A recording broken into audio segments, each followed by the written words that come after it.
What's up, YouTube? Welcome back to the channel. Today I'm working on the E46 again. It's a 2001 325 Ci, 5-speed convertible. I had the thermostat fail on me. It caused the upper radiator hose, the car to overheat and the upper radiator hose to blow out on the side of the highway. So I pulled the thermostat out of there. It's just a housing. And I replaced this coolant hose with one from the parts store. And I ordered the rest online. So today we're going to be doing the rest of it.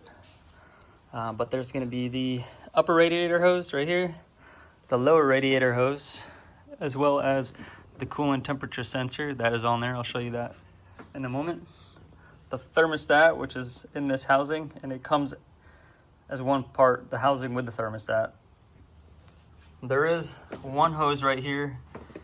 I thought I ordered it, but I didn't. But this goes from here all the way to the firewall where you have your heat exchanger for your heater core. And then underneath the car we have another one right here, and this one I did. It goes from the bottom of the coolant reservoir, which I already changed when I did the radiator, to up here. And then I also have the sensor for the coolant level, which is failing. So let me show you those part numbers. This is that small radiator hose. I'll let you pause, get the part number. Here is that lower radiator hose. This is where that sensor goes. I'll let you get the part number. Here's the sensor that goes in this lower radiator hose. There's your part number. And here is your coolant level sensor.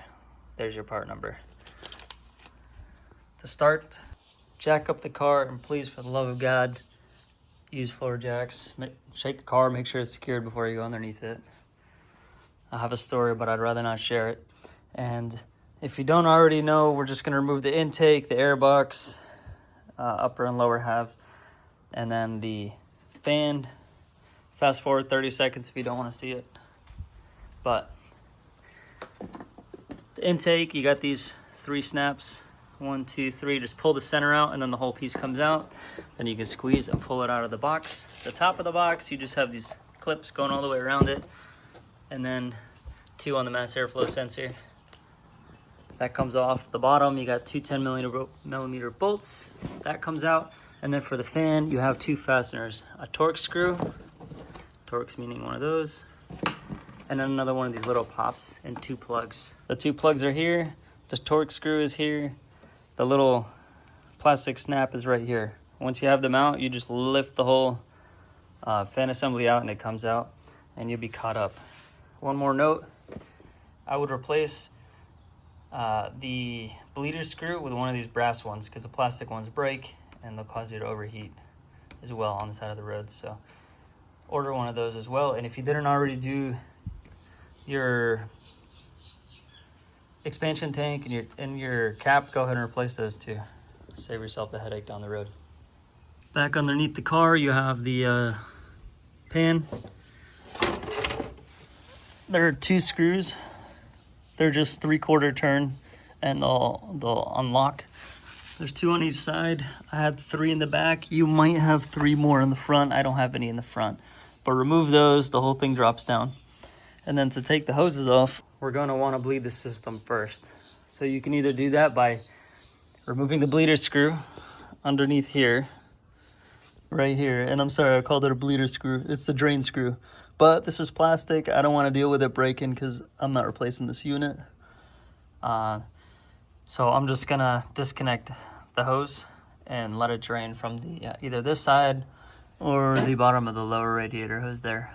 One thing to note, all the connections are the same except for the back of the radiator hose to the firewall has a clamp. The rest are just snaps. So you pull the snap out like that, it unlocks, and then you can pull it straight off. Mine are all very easy to come on and off because I've had them off before and I grease them.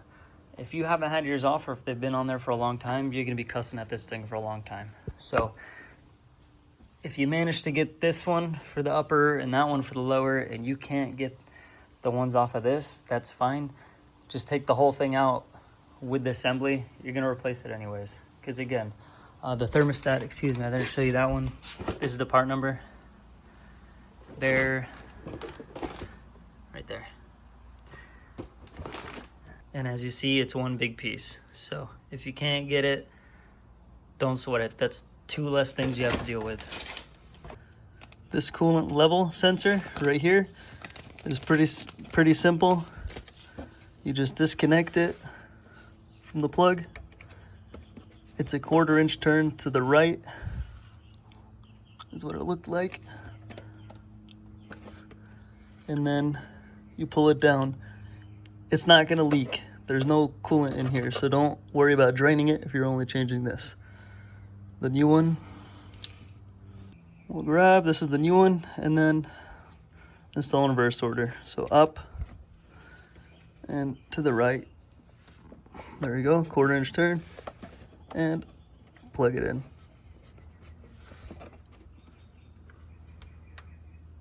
You'll hear it click, and that's it, done. So time to drain it. I'll undo the snap on top. And I'll back this off. If it is stuck, you can use a little flathead and just put a little pressure on each side to wiggle it off. I need 2 hands for this, so I'm gonna put the camera down and I'll come back. All right, this is still giving me a tough time, even though I greased this when I put it on. Granted, it was years ago. This is the hardest part of this whole job. If it wasn't for these getting stuck, this is 20 minutes max. But getting these coolant connections off, because it's all plastic, you don't want to damage your radiator either, is what makes it very hard. So just play with it. You can put a little bit of prying pressure. Just be careful not to damage the aluminum or the plastic on the radiator. And yeah, have at it. Good luck. I'm gonna get back to this and then I'll update you. One more thing, when it comes to taking out the thermostat housing, you also need to remove this 11mm nut that's holding that bracket for lifting the engine up. And the reason being, if you look down here, you see that bracket is covering this. So you don't have to take this all the way off. It's kind of like origami, but as long as you can loosen it, it will give you enough room to pull this out. So grab it from underneath, tilt the bottom out and out, and there you go. So now it's also easier to take these hoses off once this is out. So if you want, like let's say you are trying to only replace the thermostat, go ahead and pull it off, and then you have better leverage on using both hands to remove this. So I hope that helps.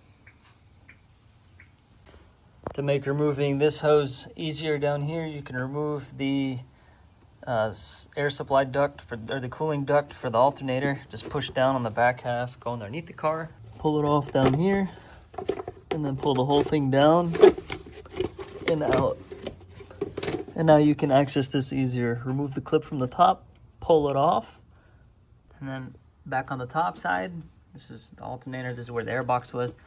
You can pull the clip out to the right, or towards the passenger side, driver's side, excuse me, towards the driver's side, and then you just pull it off, and then install in reverse order. All right, and that's it. After a lot of cussing and screaming and busted knuckles, like always, when do you not bust a knuckle working on these stupid things? You'll get it off. There you can see my coolant. It has oil in it, don't freak out. That's not from the system, that's from the pan from before. So once that's done draining, again, you can either take this off if you're only doing the hose, or just leave them both on and worry about this side right here. And then here is how the thermostat and the housing is set in. There's 2 10mm bolts right here, a third one right here, and then this big one right here, which I believe is a 13. So 1, 2, 3 10s and a 13, and the whole thing just comes out like that. There's the gasket. Make sure the gasket's there. Make sure your mating area or the surface is clean and clear. To unplug this one right here, you just squeeze on this spring. I'll get you in focus. Squeeze on the spring and lift straight up. And that's it. So this will be off, and then you just pop the new ones on. As far as that sensor down there is concerned, let me get you zoomed in on that. It just clips into place. into the new one. So let me take you to the new ones. See, it has these little bat wing clips and the space. I mean, it only goes in one way, you can't mess it up. But you just take that, push it in there until it clicks, and you're good. For the new ones, you don't need to remove these pins. You could just push them on. You'll see the pin come up and then click into place. Once you're done, remember to bleed the system. So, you know, you change everything. The third one, hose is down here. Same process as the big ones, but get everything swapped out. Don't over torque these. I mean, just snug them down until they're in tight. And then the last thing you want to do is lower the passenger side of the car, keep the driver's side up, so that way you situate the car to where the cap is the highest point in the coolant system, right? And then you're gonna remove the bleeder screw all the way. Take it all the way out, open the cap, and just fill the coolant until you see coolant coming out of the bleeder screw. At first, you're gonna see it coming out with bubbles. Keep slowly filling it up until you don't see any more bubbles coming out of this bleeder screw. Once it is a steady stream, cap it, you know, tighten down the bleeder screw, and then you're gonna have to siphon the coolant out of here. You can use a little turkey baster, or I always use a little fish line and just vacuum it like you're suctioning gas out of a gas tank, something like that. And once you get it down to the proper level, you can cap it off. Do not open this with the engine running, or you will suck in air into the system and you have to do this all over again. Okay. Drive around. If it's still overheating just a little bit, chances are you have air in the system. Park with your bumper uphill somewhere, or jack it up again and bleed it one more time, and your problem should be gone. And that's it. I'm not going to make you watch me do all this. That's not the point of this channel. I give it to you straight and quick. If you have any questions, comment down below, like, subscribe, and share. Thanks again for stopping by. Good luck, everybody, and I'll see you next time.